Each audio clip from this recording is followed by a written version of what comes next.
you know, that has a lot to do with it, and for how many years that has happened. Yeah, all those spiky feels. I'm just gonna move my mat a little bit away. Okay.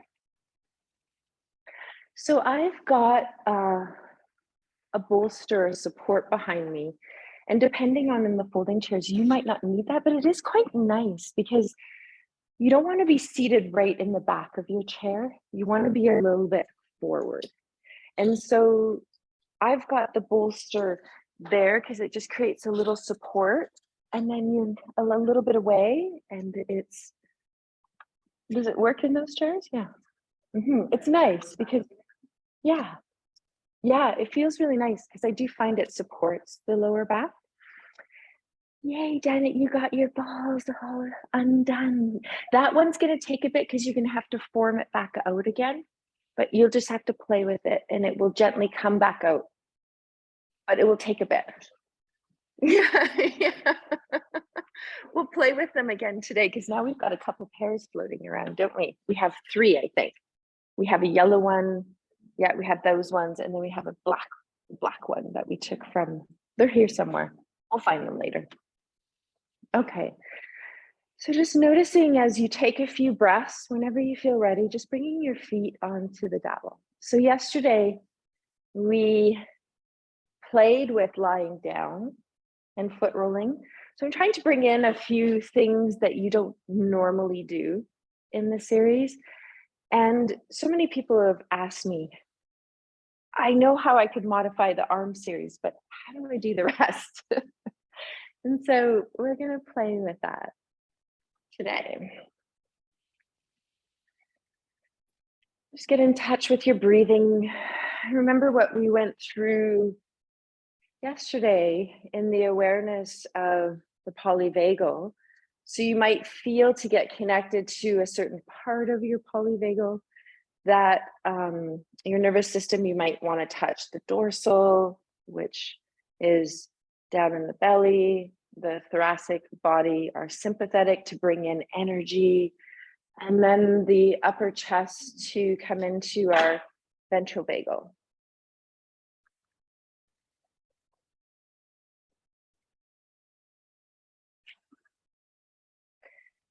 And I was reflecting a little bit as we're rolling here on the feet on the sympathetic and talking about how when we bring in the chakras to allow us to feel safe and work with clients, that it's also the second chakra, because the separation from self, svaristana, sva is self. So our connection to one's own abode is in the second chakra. Right? So earth, water, stability, fluidity, sthura, sukham. Yeah. Then third chakra is more, we are feeling it also in the sympathetic area, which is the fire, the energy, the empowerment. So noticing that, and I think one of the things that you shared, Kate, yesterday really reflected back when I thought about it, is this impression that being in the sympathetic is something that we don't want to be. And this awareness of, yes, it's great to be in the sympathetic because that's what gets us moving. We want to be able to notice that when we're in the sympathetic, that we don't have to be in fight or flight, but we can have the sympathetic as our energy, as our movement. And it also creates this quality of empowerment. So I just wanted to start the practice off by just going through that little review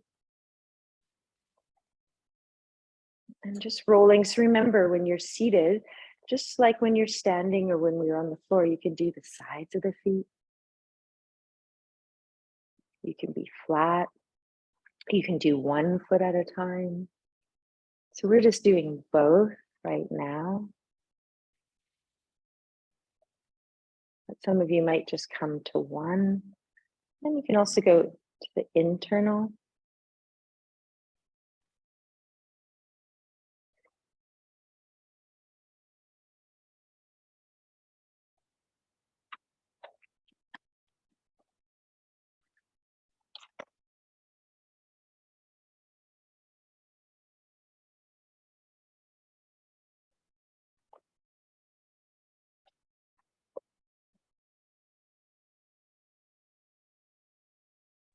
Okay, so just rolling through and just taking time on both feet. Sometimes it's nice to switch back and forth. And this is also the awareness too of, we might have someone either in standing or sitting that it's too much sensation to be on one foot for a really long time. And so sometimes we feel that going back and forth between foot and foot is really helpful. So that's something for us to think about, because I know we can be on one foot for the whole time, but someone who we're working with might not be able to.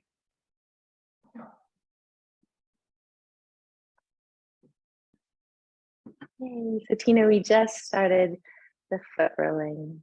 Yes, perfect.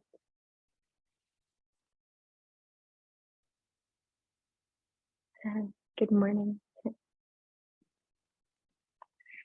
And so we can also go into the pressing down and just holding. So you might find a place in the fascia where there's a little bit of bunching or a little bit of adhering, or what we talked about in the fascia yesterday, when the fascia dehydrates and it starts to intertwine, or another word that I like to use is entangle. And one thing that I've been talking about in the tensegrity class, just to go over again, is the plantar fasciitis.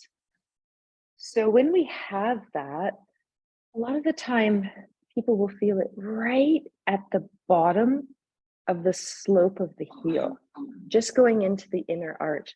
So that's where sometimes the fascia gets quite bunched. And it's an interesting one because when I think of foot rolling, because there's a downward slope there, you kind of just ride it and you go, and you go right past it.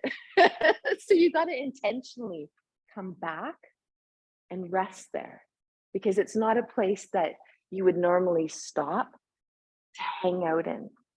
And for some of you, you might notice, oh, it's quite easeful there. Or some of us might notice, oh, there's a lot of holding there. And I find those of us that do have higher arches tend to maybe get a little bit more holding there, especially if you've gone for a hike, long walk. You remember the pin and twist is also something that we can use. Yeah, of the fascia, yeah, of the foot. Yeah, so whenever we hear, it's a great question, whenever we hear itis on anything, which is, what we hear a lot in the terminology, it's always an inflammation of wherever it's kind of referencing. So in this case, the plantar.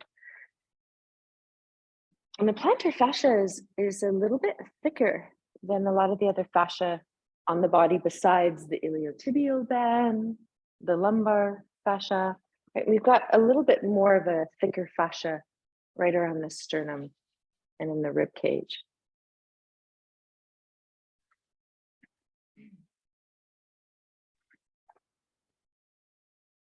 We'll just go through both feet.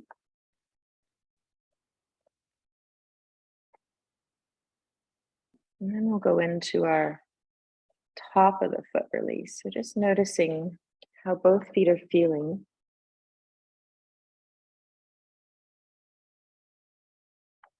So we were talking yesterday about some revelations of the dowel foot.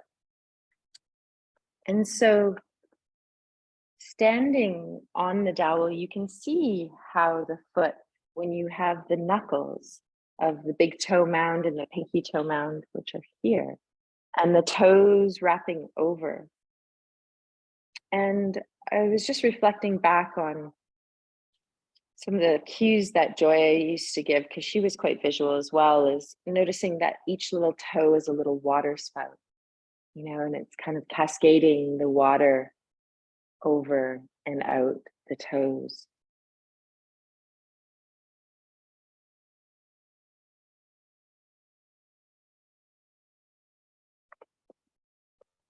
And I just had a little intuitive wisdom talk in my head, which I've never even done this before, but I was thinking about the block because we were talking about the block yesterday and how I remember the tool of letting the knuckles hang off the block. And so I just had a little whisper in my ear of saying, why don't you try just hanging your foot off the edge of the dowel? And so that's quite nice. Just having the toe just hanging off and going through each little knuckle. You have to balance the other side of the dowel so it doesn't flip up on you. But it's similar. It's a way to access if you don't have these blocks and you have dowels. Yeah.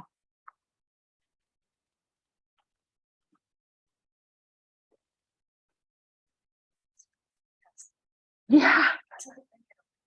It doesn't make it over. Right.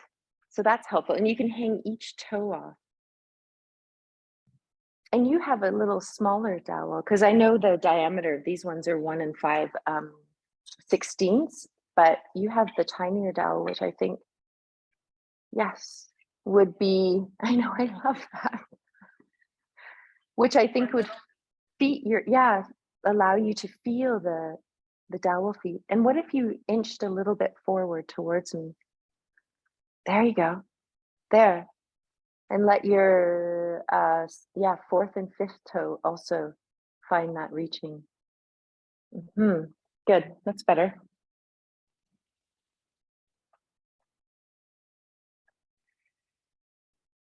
Okay, so just notice when that is complete. And we're going to go into the top of the foot release. So do notice that you do have either a semi-inflated slow-mo ball or a block beside, because we are going to use it throughout the class.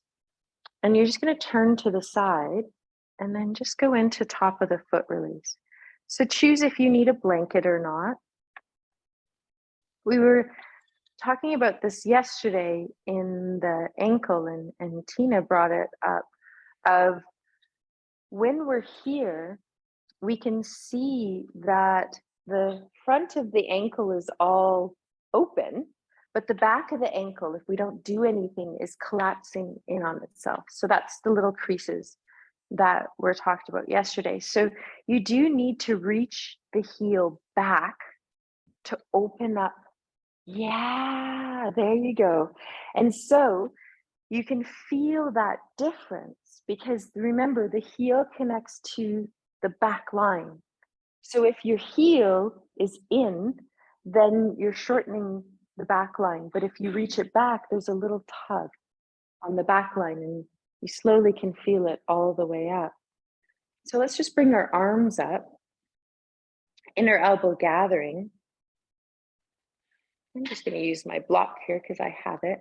Just let the inner elbows gather and then just see the balancing of the shoulder blades. So do your shoulder blades tend to widen too much? See if you can widen them first and then gather them a tiny bit by exhaling. And it might be the whole side of the shoulder blade. It might be just the bottom tip that needs to come in. And then I want you to bend your elbows a tiny bit with your palms facing one another. And I want you to think of heavy elbow.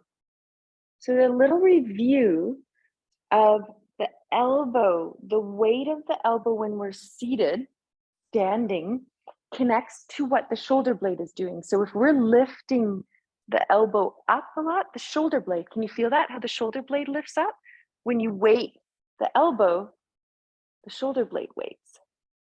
When you draw the elbow in, the wings wrap around from back body. But when you open it up, you start to imbalance front and back. So I'm just getting you to play. What's your arm position where you feel a balance of front and back, left to right? And a little heaviness in the elbow.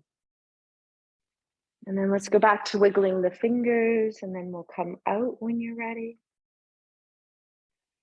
Feel a rooting down through the sit bones, up through the crown of the head. Just do a little shaking and circling of the foot.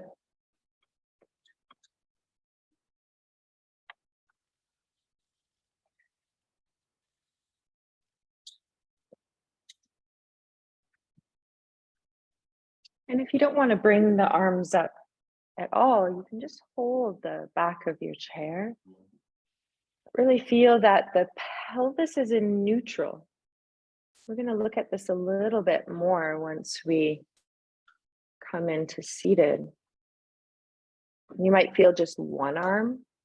See if you can balance the front and back body. So does your back body feel a little compressed? Do you tend to squeeze the shoulder blades together too much? You might need to widen them. And you can widen them by reaching out your triceps and your elbows. Yeah, there you go. That made a huge difference for you, Kate. Yeah, your back door of your heart just went, oh. I feel like Lori felt it. That was nice kind of energy that came through.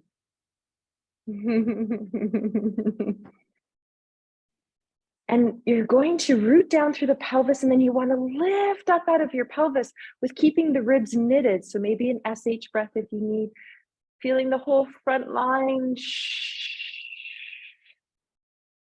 Heavy sit bone.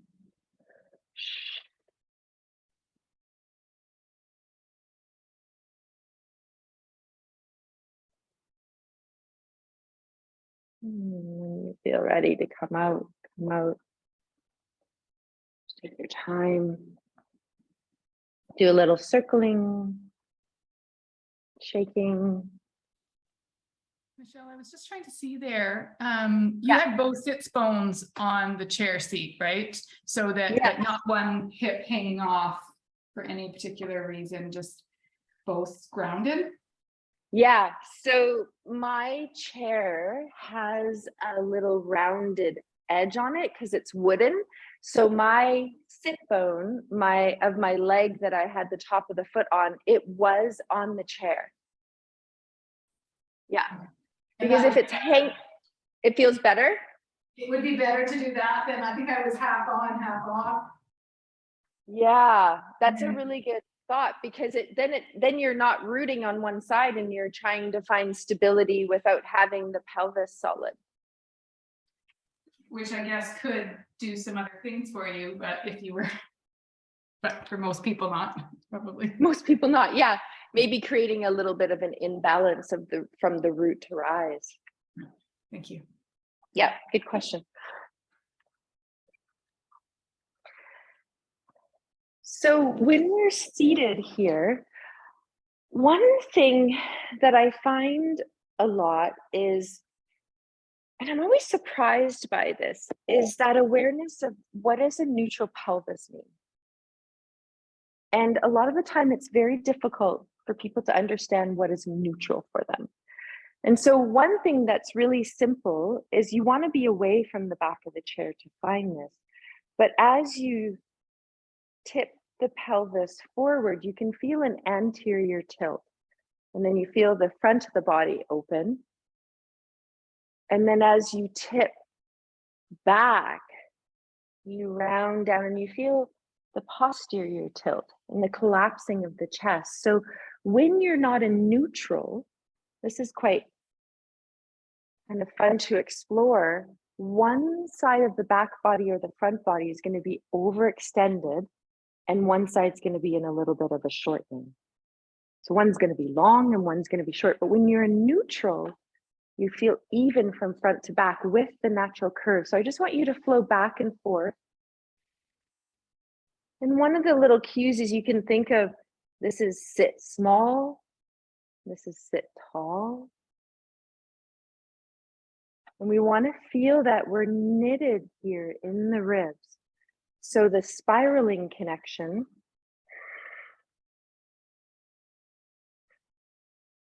We can also just think of suspenders, ribs coming down, hips coming up. And if we tend to roll back on the sit bones, then we might need to just lift up through the flesh of the buttocks, find the sit bones, root down through them, and feel energy coming up through the crown of the head. So I just want you to notice that you're in neutral pelvis. And what is your tendency, your pattern to go into? Is it this? Is it this? Maybe it's sometimes a little bit of both. I know that I have this one at different times and then I have this one at other times. So it might not just be one. Okay, so let's notice that neutral pelvis. And if you want a little bit more support, do so. And just take a moment to tap in. So we talked a little bit about the nervous system, the dorsal vagal, the sympathetic, the ventral vagal. So where do your hands want to rest? Maybe it's just in one system. Maybe you want to combine the awareness of two systems. Maybe it's the sympathetic and the ventral vagal, or maybe it's part of the dorsal vagal and the sympathetic. Just start to notice your breath and creating this relationship with not only our body, but our nervous system. And then coming back as you're breathing into belly, lower back, belly and lower back.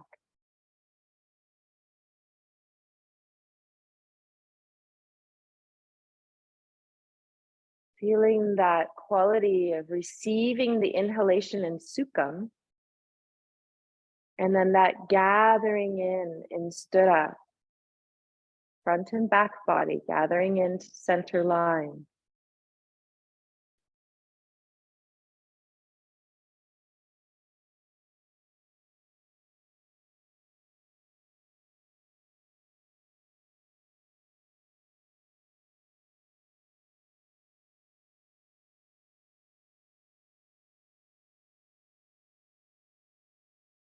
Now take a moment just to feel the sides of the rib, which is getting into just the sympathetic. So you might hold the ribs, you might have the back of the hand. Take a moment to notice sit bones and crown of the head lengthening up. We're always softly reaching up through our tips, but rooting down as well.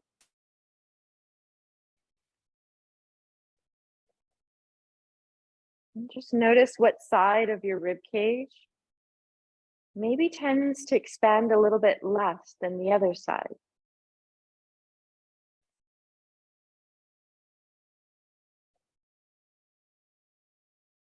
And sometimes it's nice maybe just to focus on one side for a little bit. Not only the side body, but can you breathe into the back body as well? The back of the ribs. This is where your kidneys and your adrenal glands are. We looked at a visual of the kidneys yesterday.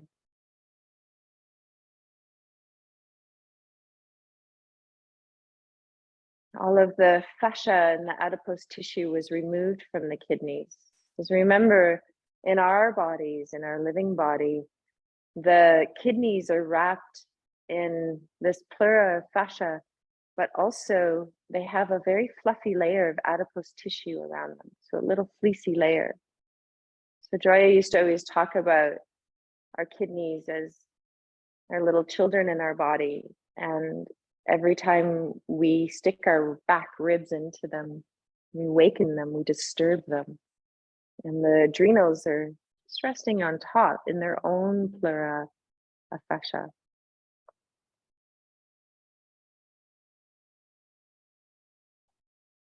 And then notice if your hands still want to be onto the body or if they want to be onto the legs. And see if you can feel your whole body breathing in this radiant breath. Three-dimensional, it encompasses your whole body. You're opening and waiting to receive it on the inhale.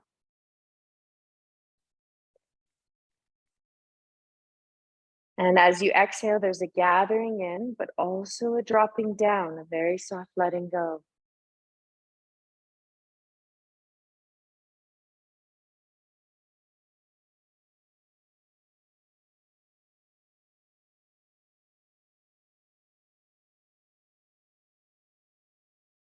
Just taking a moment just to notice your exhalation. And we're going to bring a sound for the heart, that awareness of the heart, and that middle ear sound, the ah. I just want you to take an inhale, and as you exhale, just allow the sound of ah. Do that 2 more times, just at your own rhythm. Ah.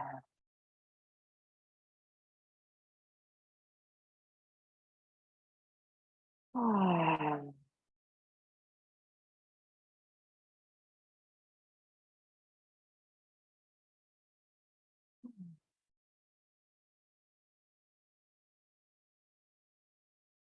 Feeling that our lips are on the line of our deep front line. So for some people, if we're working with ourselves or clients that maybe have a little bit of tightness in the pelvic floor, as the lips and the jaw and the temporal lobe is the end of the deep front line and the start is at our feet, we can connect into the pelvic floor by relaxing our lips and doing a horse lip.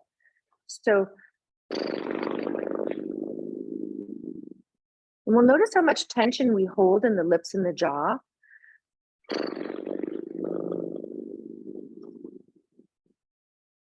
One more time.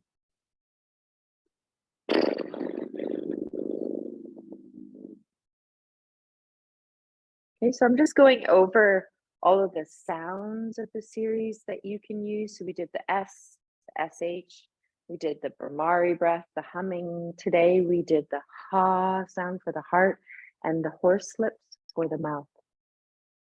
So let's just do a tiny bit of a tapping practice. Just to start, we won't take too long for this because we all know it. You can have the little dowel or the big dowel.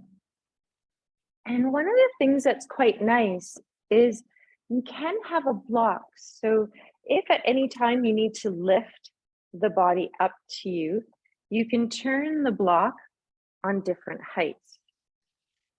And then it allows you to stay in a nice integrity of the body without having to lean down. Yeah, the little cozy.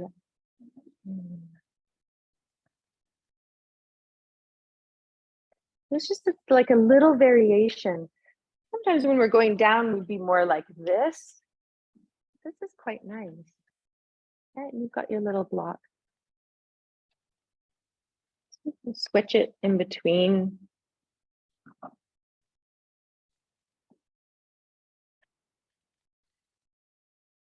Just noticing if you feel a difference while seated in your calves than when you're on your back. Because we're in relationship to gravity. So when we're on our back, gravity is pulling all of the fascia and all the lymph up. And when we're here, we're still surrendered to gravity. So sometimes our tissue and our fascia feel a little bit more dense when we're in relationship to gravity in this way. But when we flip ourselves upside down, which is a way that we don't normally have orientation to the gravity. So that gives the tissue to have space and orientate in a different way. So just noticing, just feeling.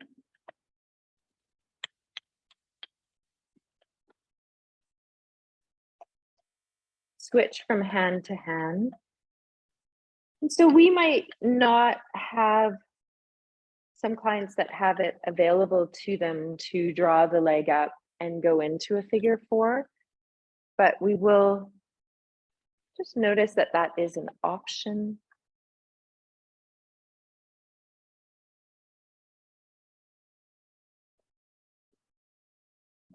My body just says before I hold figure 4, just to do a few circles, a little mortaring and pestling through the leg before going up into a figure 4.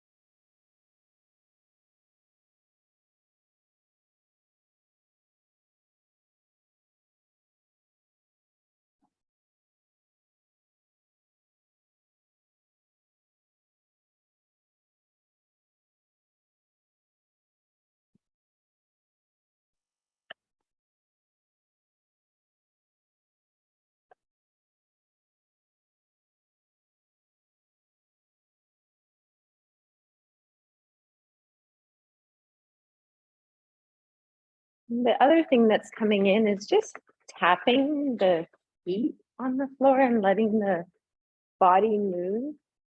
Sometimes when there's an abundance of energy or sympathetic or raja, this is a tool, right, that we can use. Shaking, tapping. So just take a moment.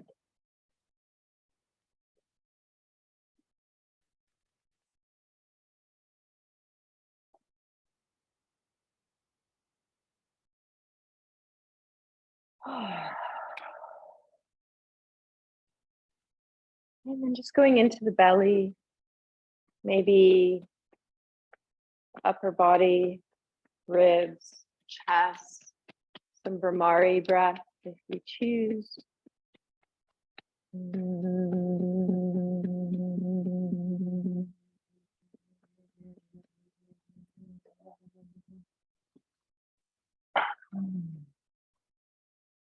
When you're doing the arms, just work with the lymphatic system. So stay from the hands and then go down the arms.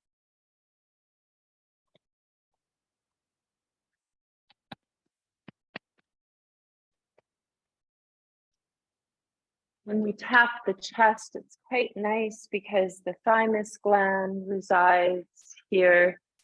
And when we're shifting through seasons, it's really nice just to give the thymus gland a little love.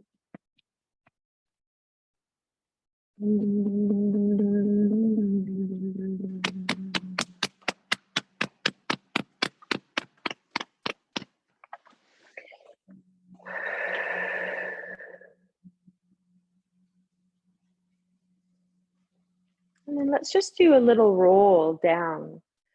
So just start from the pelvis and just start to roll through the lumbar, the thoracic spine, the upper head. And then just do a little hanging down. Notice this little tug of reaching through the crown of your head a tiny bit downward and a little bit forward. You can even feel if your thoracolumbar fascia wants a little tug, and you can come up halfway with the forearm on the leg.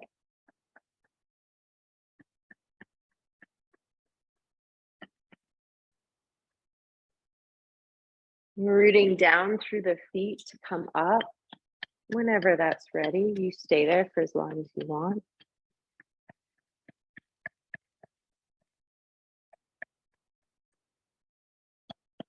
And move into the shoulder blades, the top of the shoulders.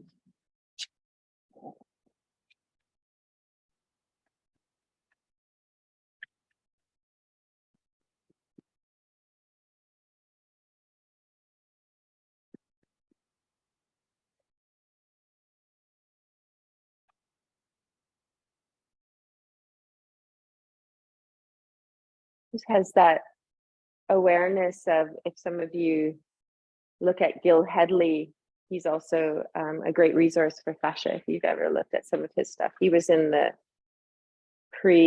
watching for the level 1, and he had that fuzz speech, you know, when you wake up in the morning and you feel all kind of fuzzy. And so one of the things in fascia is we always have to remember that fascia loves to keep moving. So if you're sedentary for a really long time, then the fascia starts to bind. So when you have a cast on, per se, okay, and the fascia can't move, that's why it's just important to just keep moving the body. And there was a little part, I can't remember if I shared it with you, where they put a mouse inside a tube.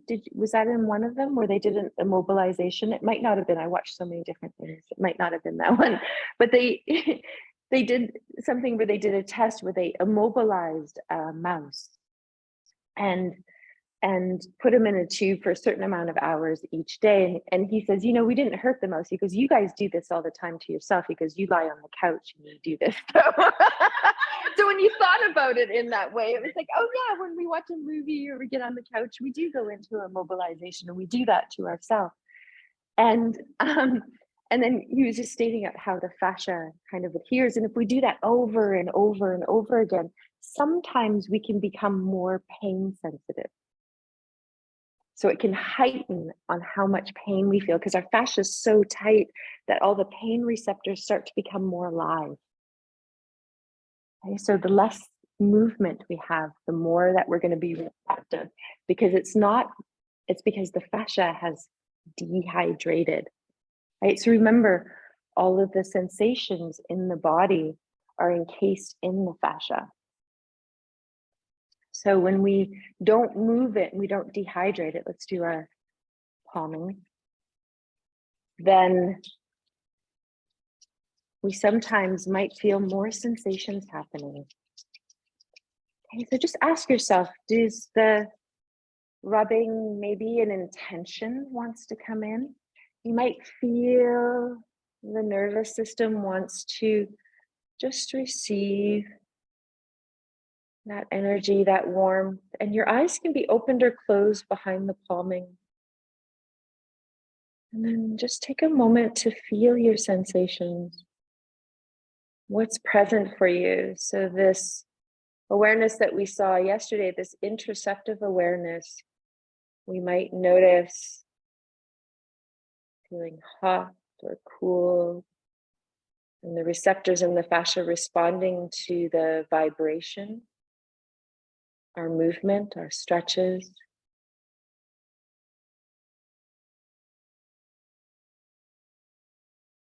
When we stretch and we create vibration and we have movement and pressure, this all helps to calm the sympathetic nervous system.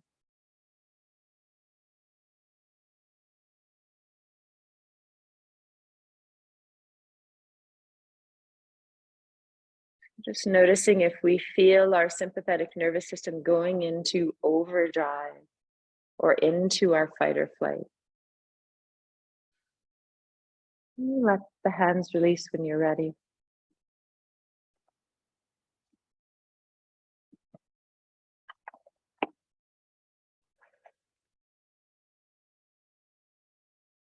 You can exhale out the mouth. Okay, so feel your feet.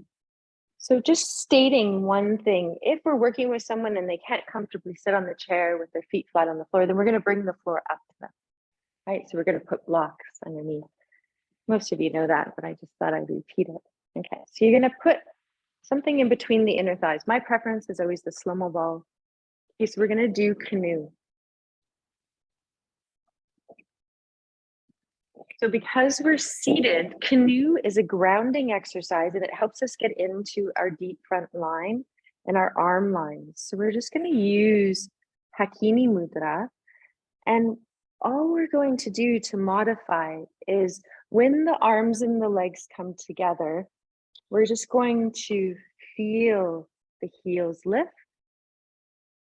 And then when they go apart, opening up, maybe a little extension with keeping the ribs knitted, and then coming back, heels lift, arms and legs together, away.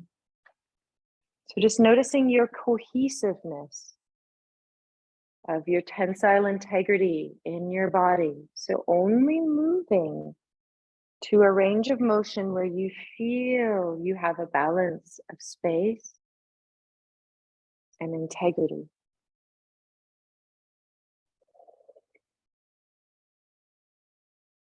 And just going a couple times, breathing down through sit bones.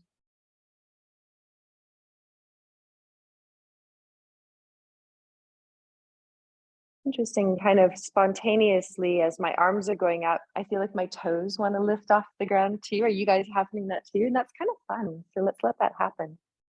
And as the arms and legs are coming together, the heels lift. And as the arms and legs are moving away, maybe the toes lift. Just doing one or two more. Notice the squeezing of the ball. And then just relax, take a moment. So in between, you can do the stomping and the shaking if you need to, any other movements. Head, neck. So we're going to take the block and just bring the legs a little bit higher up. So depending on your height, I find that you can go flat, which is the most stable, or if you're feeling a little bit more adventurous, on the second height. So doing smiley face in the chair, I found, was one of the most hardest ones to modify.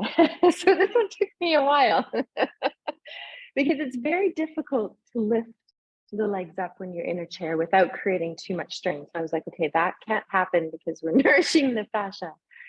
So I found that using the block and the heels was the best way to go back and forth. Yes. And feeling the core, notice what's happening to your legs. And then if you want, you can bring the arms into it. Head can stay in center, or head can turn a little bit with your legs. Remember, the head is on the deep front line. Yeah, good.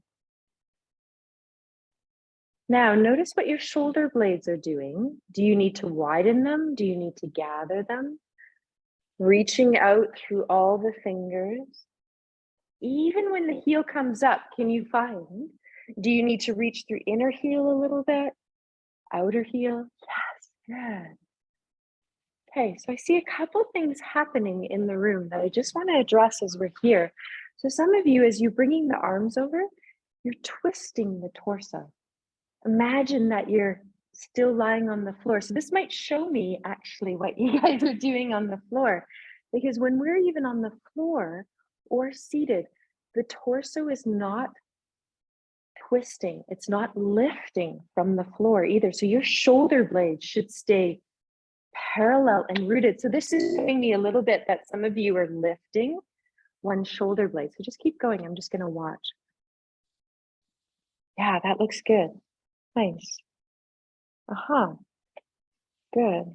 Yeah. So one thing that we talked about yesterday, what was the one take that we had for you, Janet, that you noticed? Knees, but also the quality of effort for you. Do you remember that conversation?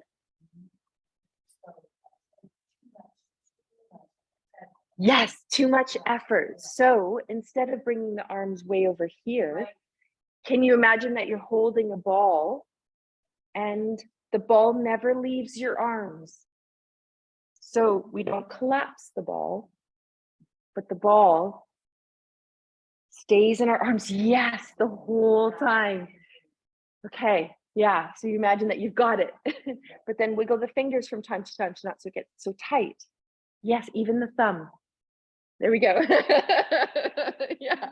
Watch your turning a little bit in the torso. Less movement. Yeah, there it is. There it is. Yeah. And this is kind of fun. What about if we kicked one leg? Ooh. And we kicked the ball. Yes. I love Megan's face. That was great. Your eyes had this beautiful expression of like, oh, I'm not too sure, but and if that's too much, we just bring the arms out of it. There you go. Good. Nice. Beautiful. Excellent. So just release. Take some time. Put everything off to the side. Yes, question. It's Tina. Would you, Hi, Tina. If you were teaching that to a new class, can you cue that for me? Like if, like we've been talking through it, but if you were cueing it for clients that had never done this before, how would you be doing that? That would really help me. So deep front line would definitely be the awareness. I would not bring the arms into it. I would just start with the legs and support. Because the minute you bring the arms into it, there's a lot going on. So it's like a level 2 just with the arms, and then with the leg kicking is like a level 3. So the rooting down, neutral pelvis, pressing down through sit bones, lifting up through the crown of the head, gently squeezing the ball, and then inhale as you exhale, bringing over to the right, lifting the heels. Inhale through center, lowering heels. Exhale to the left, lifting heels. Inhale through center. Exhale, lifting heels, legs rising. Inhale through center, heels coming down. Exhale, other side. So very simple. This would be the start. I wouldn't go any farther than this. And then you could bring the ball in and pause. And then allow the arms and the legs to go the opposite direction. You might not even lift the heels. It might just be a movement a little bit from side to side if that's confusing. But notice that there's no twisting. So that was one thing that we went into, that we're not twisting the torso. Does that help, Tina?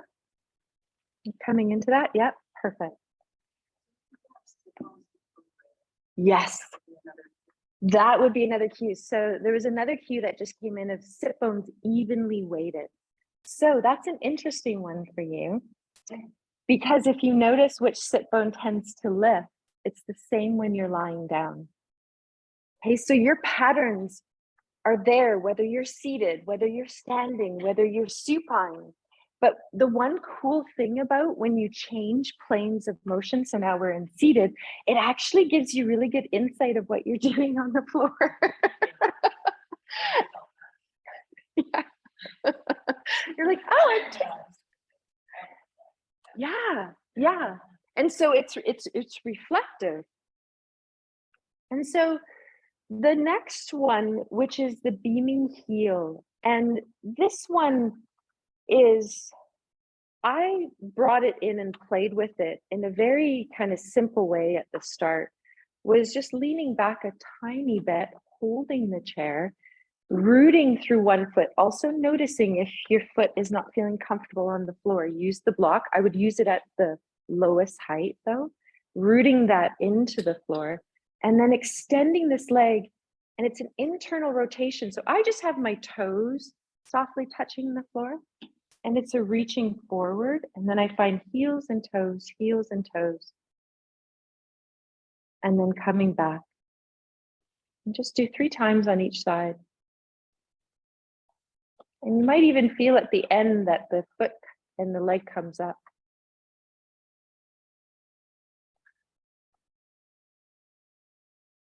And then just 1 or 2 times, just with the hands on the head.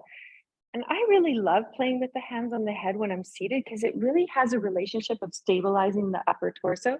So remember, if the elbows are out, what is happening to your torso?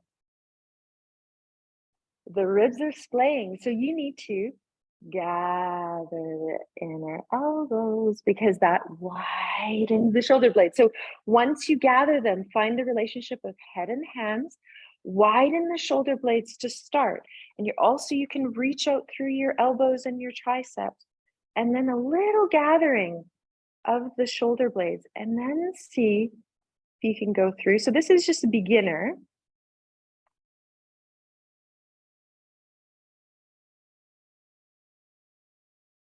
Okay, and then if you want, you can lift it and extend it. And lift it and extend it. And if it feels that there's a little bit of strain on the hip, switch the blocks and use the block to come back to. I'm even going to flip mine up onto this height and feel this height feels pretty good. So I've got it like that.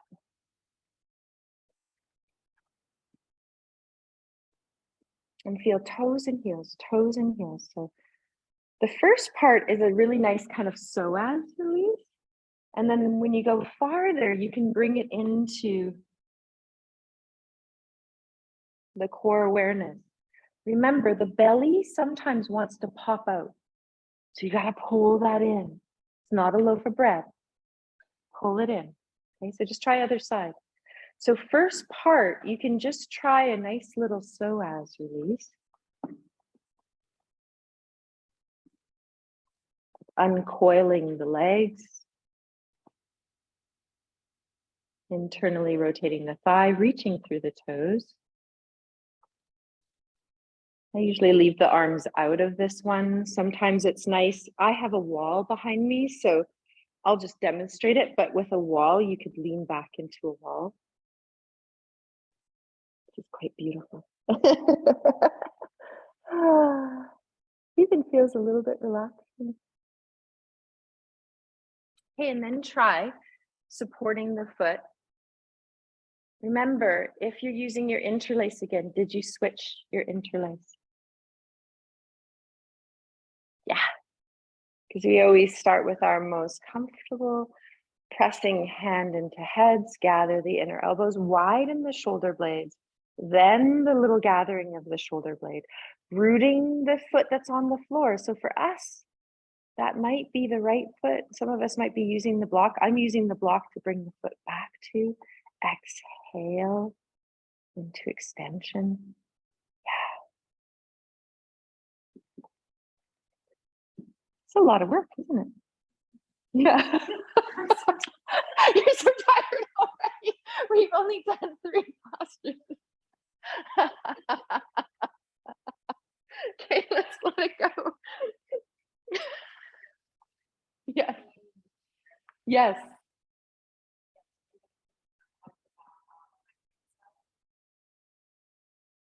Oh, yes. Good. It could be an added awareness of pelvis because we did quite a bit of work of stabilizing pelvis in the chair first. So it could be, I'm getting the sense that there's a little bit added stability of your feet to pelvis that is supporting the knee. There's an action, remember, when you're reaching out, you also, the thigh wants to pull away from the socket. So you've got to balance that because there's a reaching out through toes and heels. You've got to pull that thigh bone in, even though there's a reaching out, right? So remember, if there's one action, you have to balance it with an equal action. So if you reach out, you got to pull in a little bit. So you can have out and in at the same time. That's tensegrity. Remember, everything you do, it's not out, it's not in, it's out and in. It's a different way of kind of thinking about things.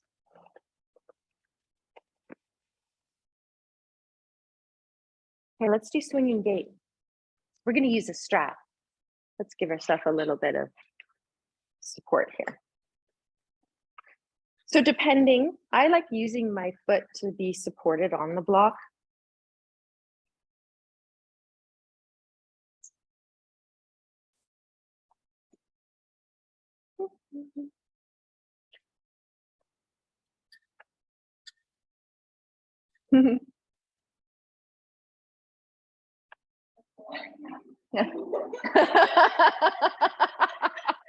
Sorry. Mortar and pestle is a little bit farther down in this series, but mortar and pestle is also one of those ones that's tricky to do with both legs unless you have the block as well. But I thought just before we go into swinging gait, one way that's quite nice to do mortar and pestle, so you can have the hands behind the leg and circle as we always do. But what about if we created a sling for the foot and then circled?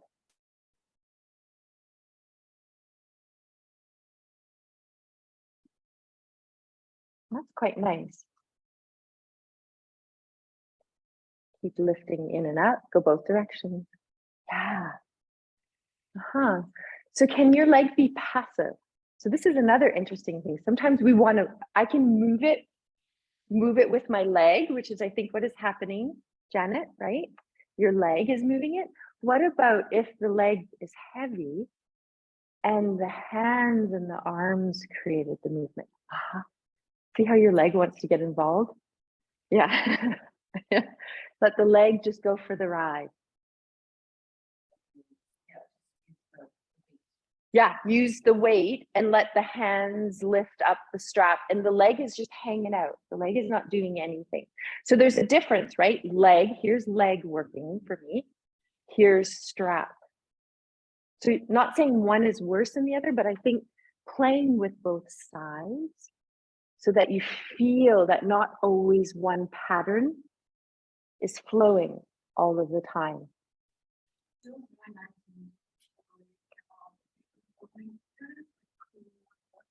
Yeah. So there was just a comment in the studio of how when the leg is weighted in the strap and you just let the leg go, how it feels quite nice. Can you see that? Feel that, Tina? Do you have a question? Just wondering about the mortar and pestle theory of the leaning in and leaning out and how we would replicate that in the chair. Yeah, it's a tricky one to replicate in a chair.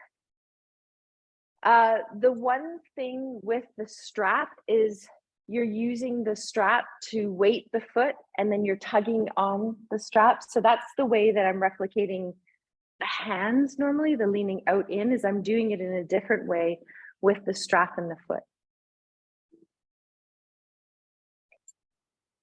Does that feel a little bit like the concept? I've just moved the leaning into a different place in the body. So then let's just extend.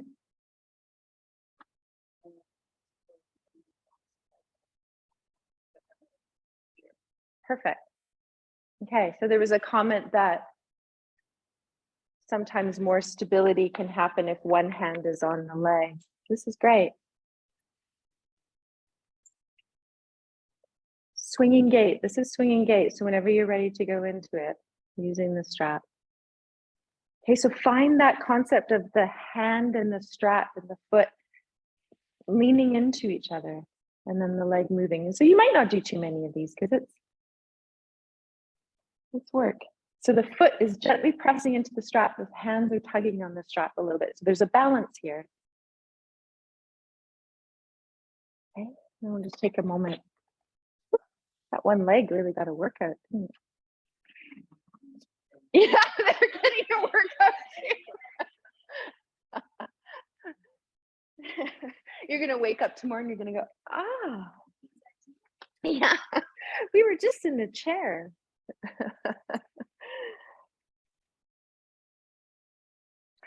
So finding that heaviness of the foot and then the little bit of the tugging up on the strap, which is creating that biotensegrity that Tina was talking about. And then allowing the leg to go for a ride. Heavy foot, heavy leg.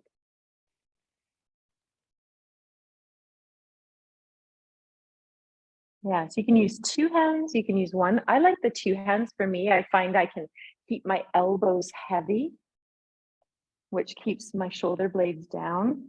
So if you whether you use two hands or one hand, just keep elbows heavy. Okay, both directions. Rooting down through sit bones, lifting up through the crown of the head, knitting the ribs. Okay, and then whenever you're ready, that evenness of push and pull, swinging gait. So the foot's pushing into the strap is leaning into the foot. So there's our biotensegrity. And you might even feel that you lean back a little bit. Just keep reaching out the crown of the head. Good. That feels like enough for me. You pause when you're ready. Let's just do a little release for the hands and the wrists. A lot of us know this, just shaking out the wrist. So you can do palms down, palms up.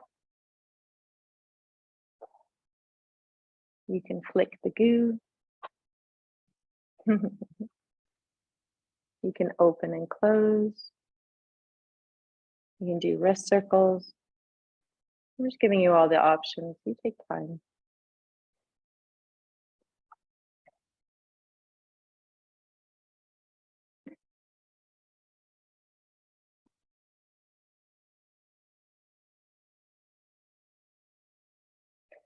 Okay, so roll-ups are very similar in the way that you're going to use a block.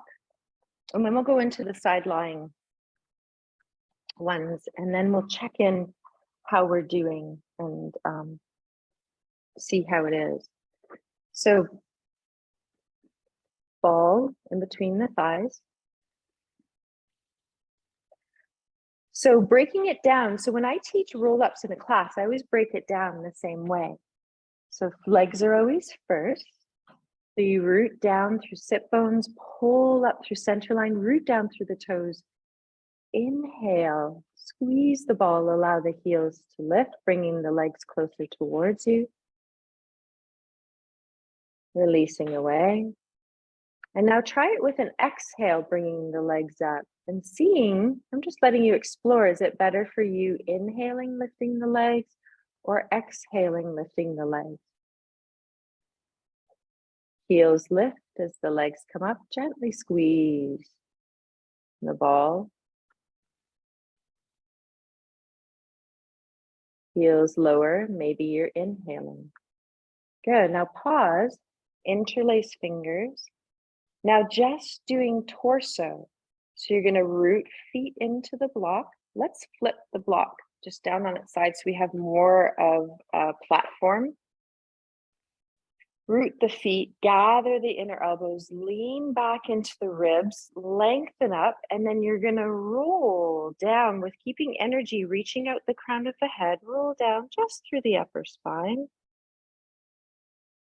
Inhale.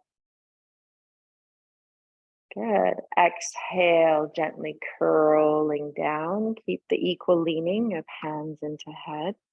Feet ball. Your back is pressing into the bolster. Inhale, open. Feel your feet squeezing the ball as you exhale. Lean your back into the bolster. Lengthen out the crown of the head as you roll down. Beautiful. Just do one more. I'm just going to watch. Good. Nice. Now you can bring the feet in if you want.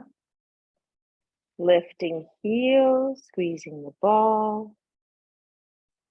Rooting back into the bolster with your lower back. Inhale, lengthening up. Sometimes it's nice even just to open the elbows.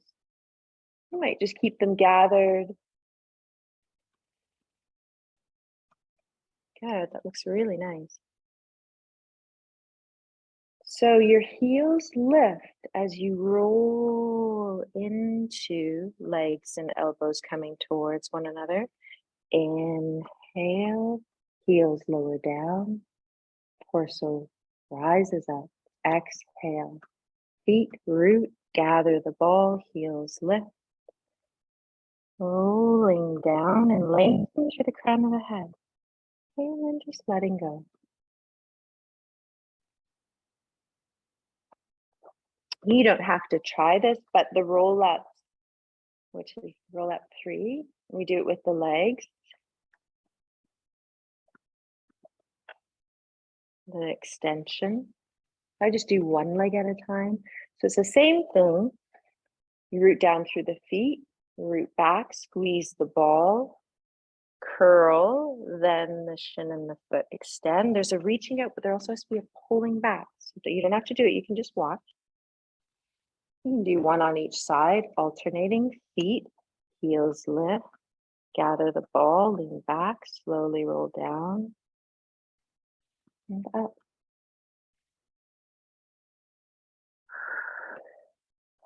Okay, release that.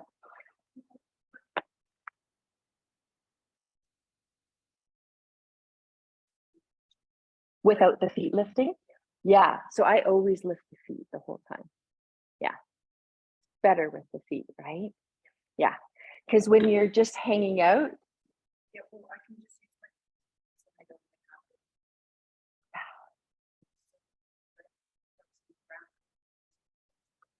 yeah, but when you root down through the feet and you squeeze the ball, it's connecting into the pelvic floor.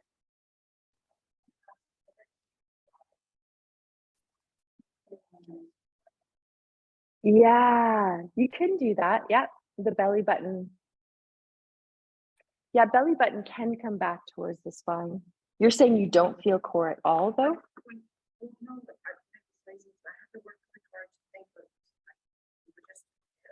Yeah. Yeah.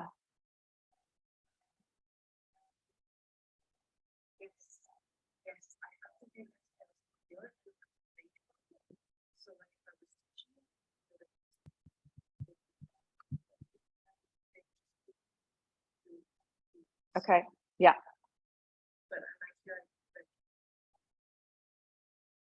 Yeah, keep going.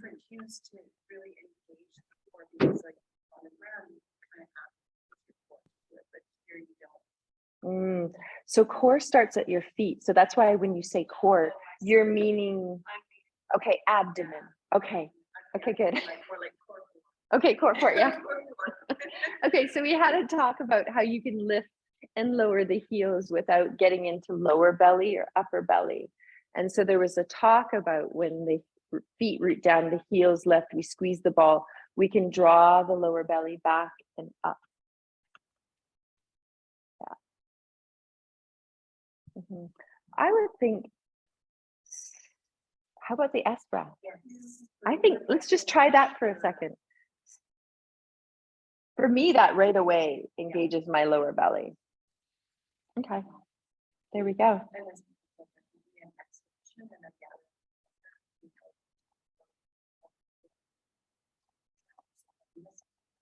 Yeah, yeah, it would really help. Okay?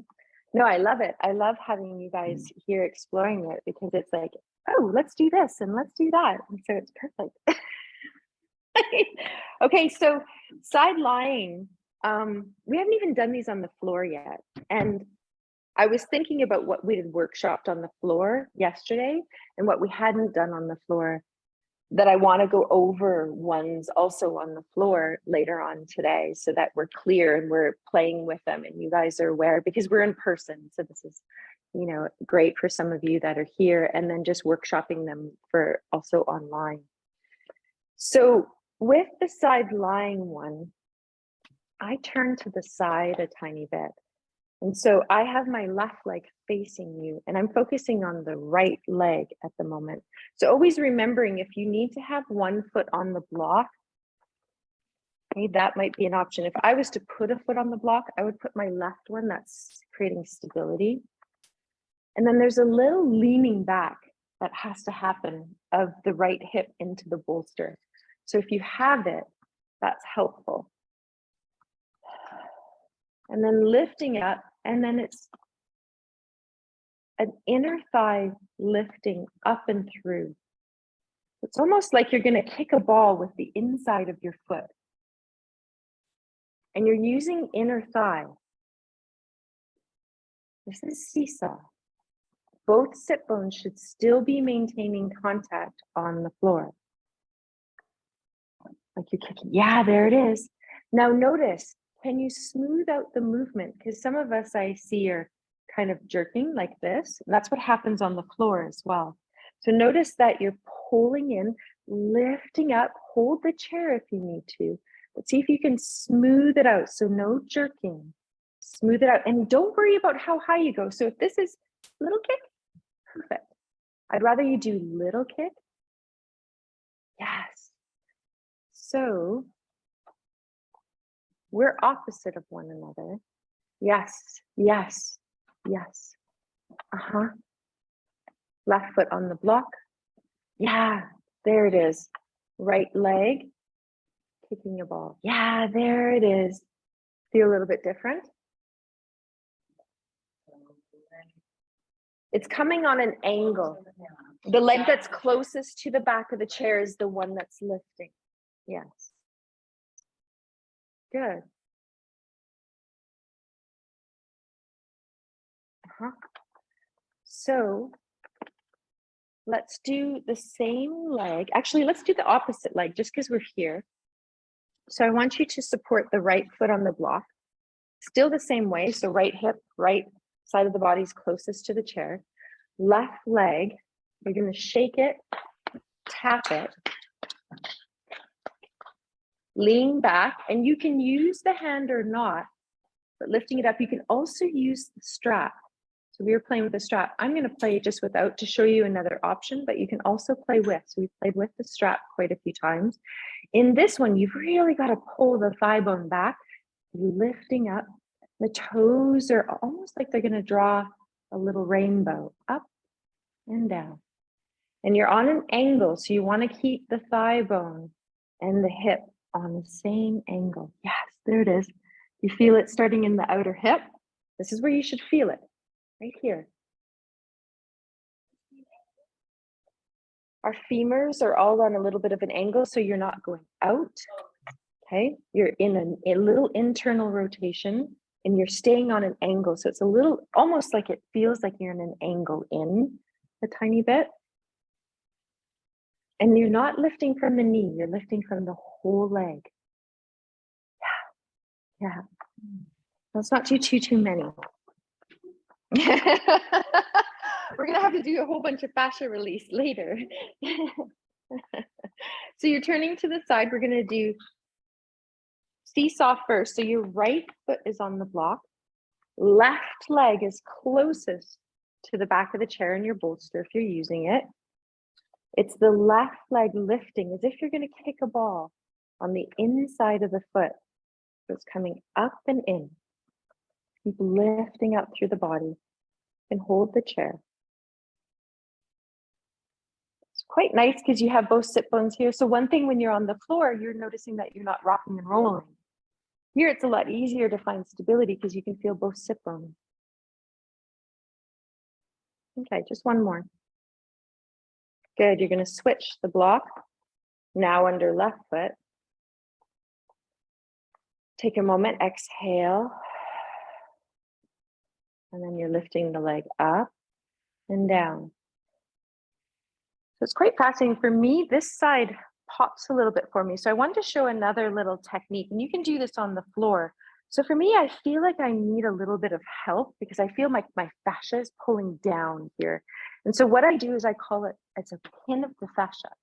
So you take the fascia and you pin it up and then you move. And sometimes for some of you, when you're on the floor, you might notice, oh, I feel like I need a little bit of help of bringing this leg up or getting that leg out. So you can pin the fascia and move and notice, oh, something's changed. So then wherever your hand is, you can follow down that line and notice, oh, I think I've got some bunching right here in my fascia that's pulling it out. Yeah. So it's a technique that we use on the floor, but I'm showing it to you in the chair, right? Because I'm having some clicking. And so it's a little tool that I use. So you're just taking the fascia. For me, I have to pull it up on this side. And I know for me, I have to go closer to the hip. That makes a huge difference for me. But then I also, when I go down, I think, oh, right here, there's an adhesion. So it might be below, and there might be something in the shin or below in that area that's pulling the fascia down. And that the pin, if it's creating a difference for you by pinning the flesh up, that means that there's somewhere below that area that you need to release in the leg, if that makes sense. Okay. So we've been talking a lot about assessment tools too, right? And so I'm giving you help to assess. Okay, so we're just gonna I'm gonna show you because it's almost 10:30, but let's just do a couple on the block of just so that we can do a few, and then we'll end with some arm movements just to release at the end. But we're gonna go a tiny bit over just to get a few more in. A lot of us know the arm series, but I wanna be able to get in scissors. So scissors is this awareness that if you need the flat side of the block, if you need to turn the block up on its side, we can just start with leg. One leg, the other leg, that's scissors one. Rooting down through sit bones, pulling up, gathering maybe the S sound. So some of us were saying, oh, I'm not feeling the pelvic floor or the lower belly as much. S sound.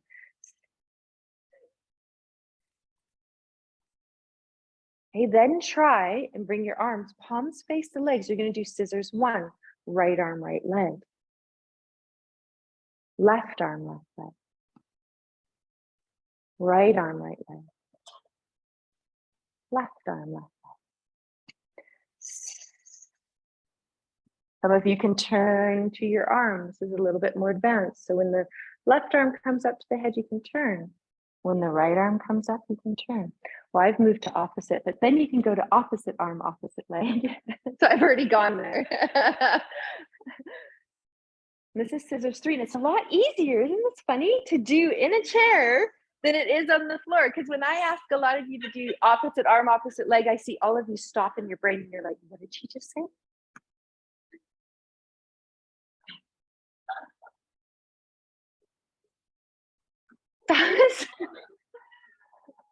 Sorry, we just had some music turn on. You know, this is really fascinating that it's happened a couple times. That's really. But that wasn't on before though, right? Okay. So this is really fascinating because I'm getting, and a lot of you don't know her, but her photo is in the window. So one of our teacher faculty, Mabel, who passed away, I think it's coming on 3 or 4 years. It's coming up really close to her passing. And I just got this like whole tingling go through my whole body when the music turned on that her presence is here. So some of you will connect to that, some of you won't. But how did that feel? Opposite arm, opposite leg. Yeah, it kind of gives you a little bit of a different awareness of, oh, how does the dowel foot feel when you're up here? Yeah. Yeah. Yes, it'll come in. And I wrote when I got up earlier, intuitive wisdom was saying a few things. That's why I had to write it down, or I can't get it out of my head. And it was about working on a few tools to remind you guys on how to open up that in the foot. So we can do that today too. Yeah. So the other one is cricket. So I did this one. If any of you took the Tuesday, last tensegrity Tuesday class, we did cricket. And I like leaning back. When the bolster's here, the arm rail is here, it's really nice to hold it and rest down on it, but it's a scooping, right? And you can do little scoop. Push through the heel, little scoop.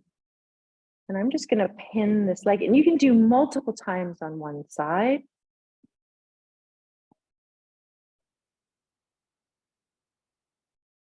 I'm just doing a little pin on my one leg.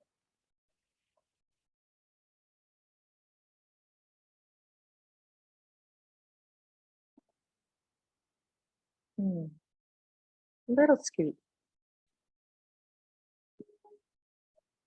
And the heel is really our focus here because we're tugging on the back line. So you're feeling the heel go down, forward, scoop, back, down, forward, scoop. Okay, that's enough of that one. So let's do butterfly flaps. So toes right together on the block. So your big toes are touching, heels are apart. They feel nice and tall. Butterfly flaps. Sit bones are very important here. So I really want you to feel that your sit bones are evenly weighted. Okay, and notice some of us are pulling our heels up quite high, but just feel that you have a little bit of energy rooting out of them still, inner and outer. Yeah, there's your inner. Yeah. Butterfly flaps. So it really makes a difference when you notice that your sit bones are equally weighted. Yeah, good. And the whale tail, I find it's best on the floor. I do find it's really tricky to do in a chair that it works, but it is finding this whole sheath of the thigh lifting. So one thing that I was playing with was using the hands to draw that down as the leg extended and then coming back up. It was an exhale, lifting and engaging, and then back down. So we're nourishing the knees for whale tail, right? And so the hands are encasing, exhale, little extend and back. So just try both legs. Always take a moment to pause and exhale. Be aware of your body. Use a little in case. And it might be just very little. Notice your foot. Beautiful. Let's do a little shake. Since we're here on the block, it's really nice to go into nutcracker. So our arms come forward, pads of the fingers touch. We're going to use the block. So we're going to open and then come back towards one another. If you have your heels lifted, which I do, keep a little rooting out of them. Notice, where does your inhale and your exhale both most support you? So is it exhaling out and inhaling back in? Use an S breath.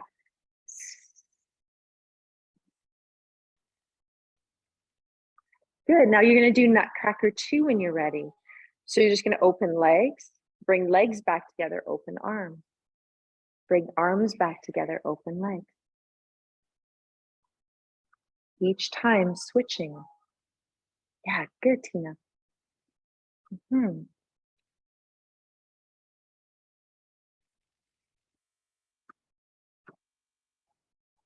then just relax. Good. So let's go into just some arm movements just to release, and then we're going to end. Okay, so you're just going to find support. Choose if you need the support of the back of your chair. If so, you can even turn your bolster so it's vertical and then have that behind you. If you want to notice what you're doing a little bit more, keep it out and then just play maybe a couple of them just so you can feel what's happening in your torso. So more support, vertical bolster. Horizontal bolster supports you in lower body, but allows you to create more integrity in the upper body. So I'm just showing you a different way. So we're going to go into, and I want you to root your feet into the floor a little bit. Toes and heel. Gentle squeezing of the ball, sit bones lifting up. You're going to allow your arms to extend up, inner elbows gather, ribs go down, maybe an SH breath. Inhale, hands go back to heart center, elbows widen. Push your feet into the floor as the arms extend up into the SH. Inhale, soften the feet, relax the squeezing of the ball, hands back to heart. Exhale, press the feet, squeeze the ball, lifting up. Maybe you might even notice one with an S breath.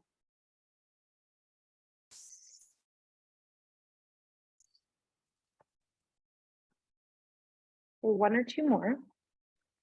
I do find that, and I'm curious how you guys feel for this, whenever I feel neck strain in my body, if I connect to S breath in the pelvic floor, my neck strain goes away.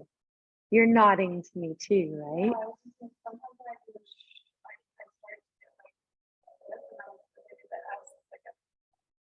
Yeah, so it's good to notice that. So I've been playing with the S and the SH a little bit more to notice maybe it's the pelvic floor that needs to come in so that, yeah, too much work here.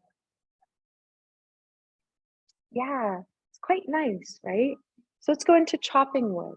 So I just wanted you to explore that and how your body reflects and what happens, this feeling of when you're pressing into the feet and then you let go of the press. Right? See how your body just goes, but then just the leaning into the feet, you know, that creates integrity through the whole body. It's quite amazing. So if you keep a constant leaning through the feet, it's creating that integrity through the body. That's starting it for you. And if you need to bring in the S breath, bring it in. Equal leaning of right fingertips into left. Nice.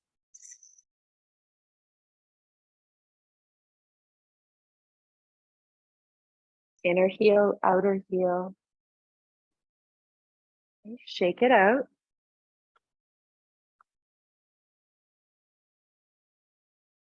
So remember, when we go into mortar and pestle too, we'll just do a few of them before we go into owl wings.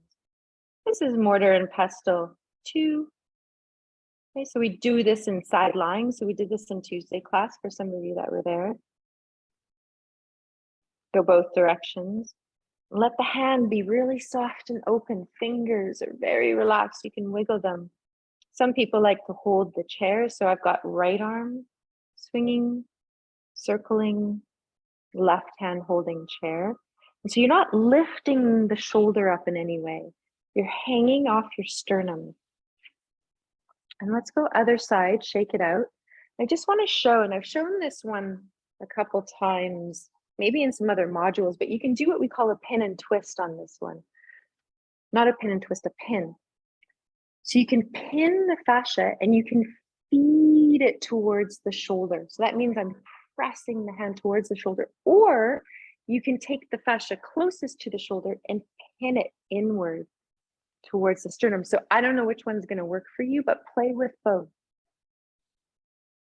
So this is a little release for the sternum.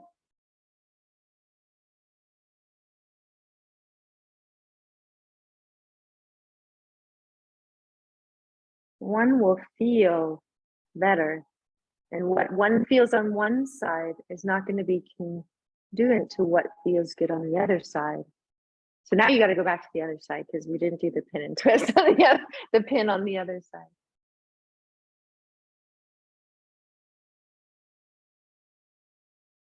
I'm watching your left foot, Megan. Can you feel it's hovering? Yeah. And it twists, it inversion. So there's an inversion in your ankle. So that means this. Yeah. So it's not only lifted, but it also does that too. Just to notice, I don't know. I'm curious how, if you're tight in here at all.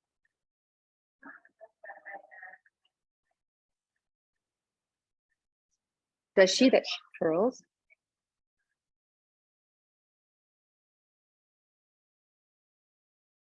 Mm-hmm.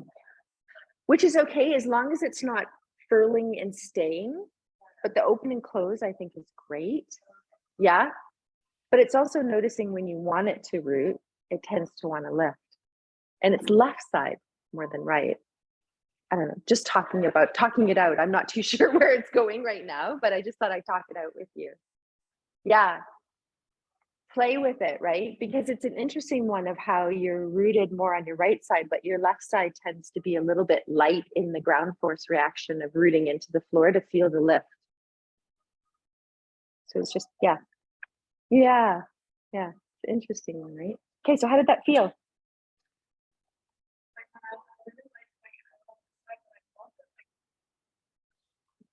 Isn't that interesting? Yeah.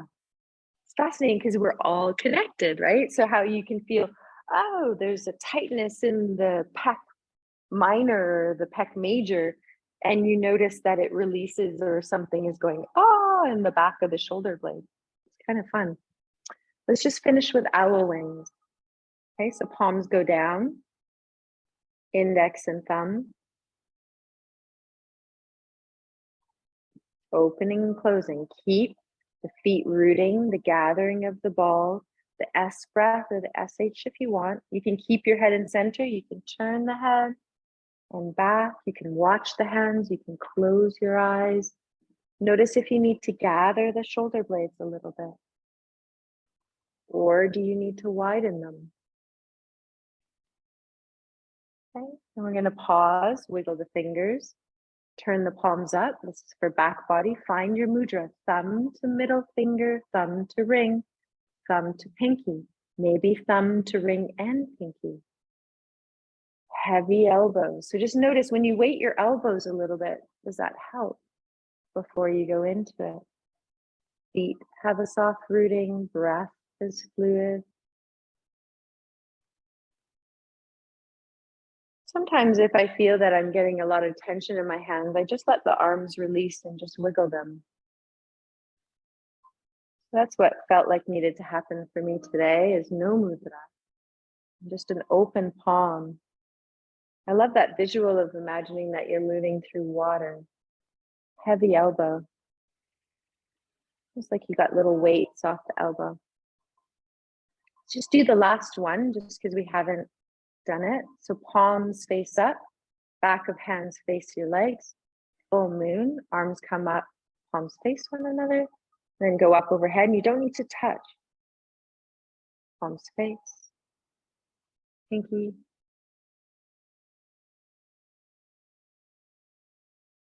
Keep the feet rooted. Now let's just follow that hand. So just come up to the top where your palms face down. I'll lower my hand so it's on the camera, and you're going to watch your right hand. So you're going to do both arms, but just watch your right hand. And then when you come down to the bottom, they don't need to touch. You're going to transfer your gaze to the left hand. And then to the right. Then to the left. And then when you're ready, switch directions. So stay on the left, follow it in the other direction, which is counterclockwise. Receive the image of your hands. You can feel this in the deltoids, the internal external rotation of the shoulders. Beautiful. Gonna shake it out. Do a few rolls of the shoulders. Inhale up, back and down. Inhale up, back and down. One more, and then you're gonna go forward. Inhale up, forward and down. Inhale up, forward and down. Two more.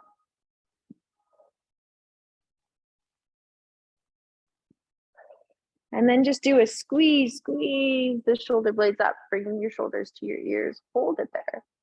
Let the arms just dangle, and then exhale, drop the shoulders. Inhale through the nose, squeeze, draw it up, and then let it out the mouth in a ha. One more time. Squeezing, and let it go when you're ready. Beautiful. Just gonna take a moment to sit back in your chair. Notice if you want to flip your bolster vertical for a moment.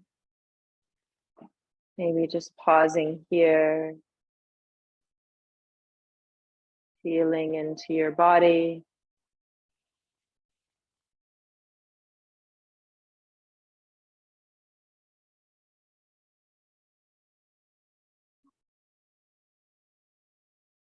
Feeling the presence of your whole body.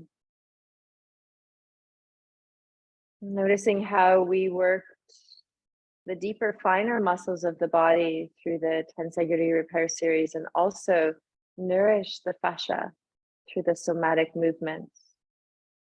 The slide and glide, the slide of the fascia, the recoil.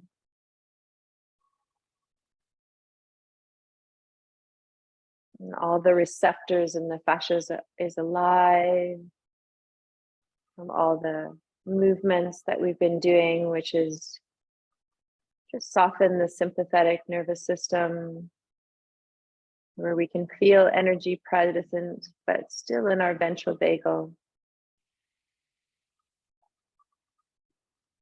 System of connection.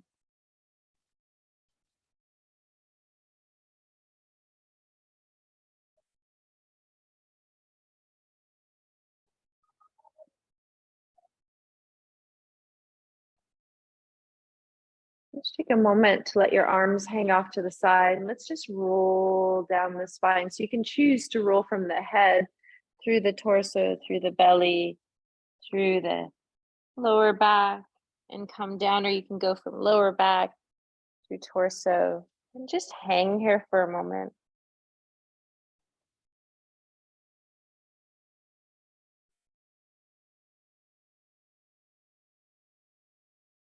Kind of nice. I've got my slow-mo ball in between my thighs and my chin's just resting on it. Some of you else are also reflecting that. And then root to rise. So root down through your feet. Feel your sit bones come back towards the chair first, then slowly roll up through lumbar, thoracic, neck, and head. Take a deep breath in, reach your arms up and out to the side. Exhale at heart. Take a breath or two here.